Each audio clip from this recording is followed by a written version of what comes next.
Halo dokter, irigasi telinga atau ear washout dapat dilakukan pada kondisi tertentu seperti serumen prop atau adanya benda asing di telinga. Teknik ini mudah dan simpel loh dok. Mau tahu caranya? Yuk simak videonya dok.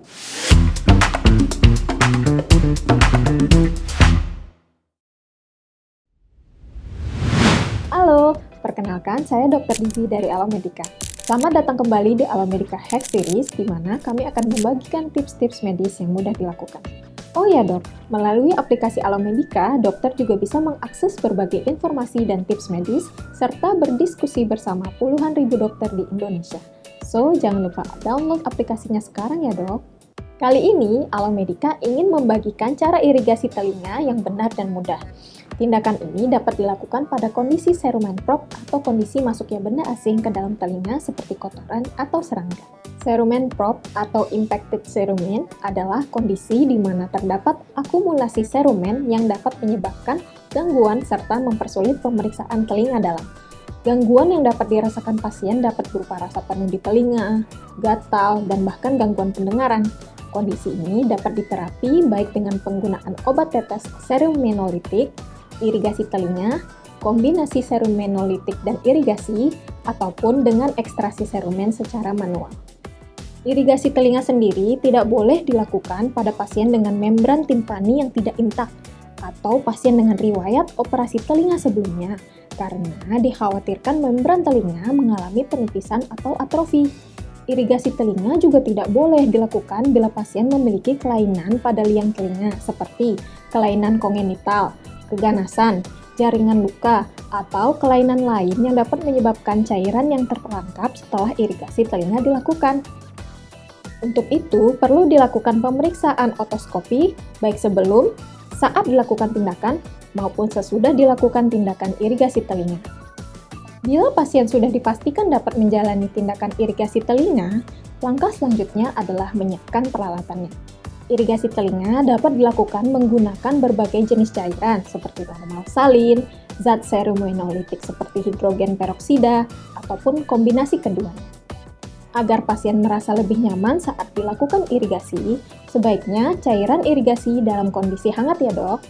Nah, berikut alat-alat yang perlu disiapkan. Spuit 60 ml, cairan untuk irigasi, kali ini kita menggunakan cairan infus NaCl 0,9%. Lalu, wadah untuk menampung cairan irigasi, wadah untuk menampung hasil irigasi, handuk kecil, dan jangan lupa untuk menggunakan handscoon.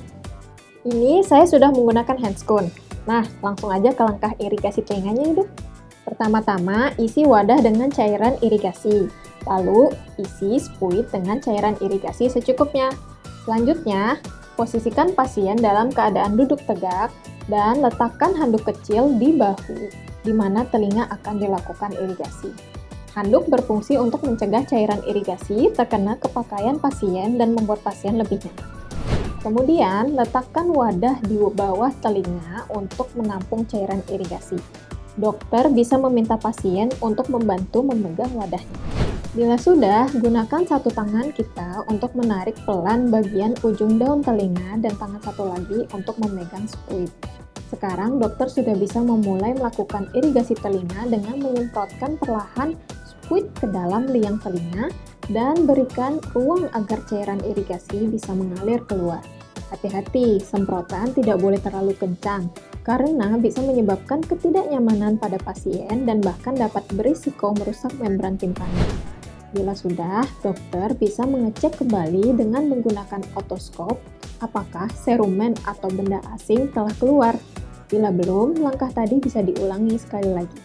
Dokter juga bisa menggunakan kain kasa untuk mengeluarkan serumen yang tersisa di area daun telinga dan membersihkan sisa cairan irigasi di telinga pasien. Itu dia cara melakukan irigasi telinga pada kondisi serumen prop atau masuknya benda asing. Tingkat kesuksesan tindakan irigasi telinga dalam menangani masalah serumen prop dilaporkan sekitar 68 hingga 92%. Meskipun tingkat kesuksesannya lumayan tinggi, tindakan ini tetap memiliki risiko untuk menyebabkan perforasi membran, laserasi liang telinga, infeksi, perdarahan, atau bahkan gangguan pendengaran. Oleh karena itu, jangan lupa untuk melakukan tindakan irigasi telinga dengan berhati-hati, disertai pemeriksaan telinga yang adekuat baik sebelum maupun sesudah tindakan. Dokter sendiri apakah memiliki tips atau hacks lain? Komen di bawah ya dok! Dan jangan lupa untuk like dan share supaya semakin banyak orang tahu tentang tips ini. Jangan lupa juga untuk subscribe channel Alomedica dan nyalakan lonceng notifikasi agar nggak kelewatan video Alomedica Hacks selanjutnya. Jadi dokter andal dalam genggaman. Salam Alomedica.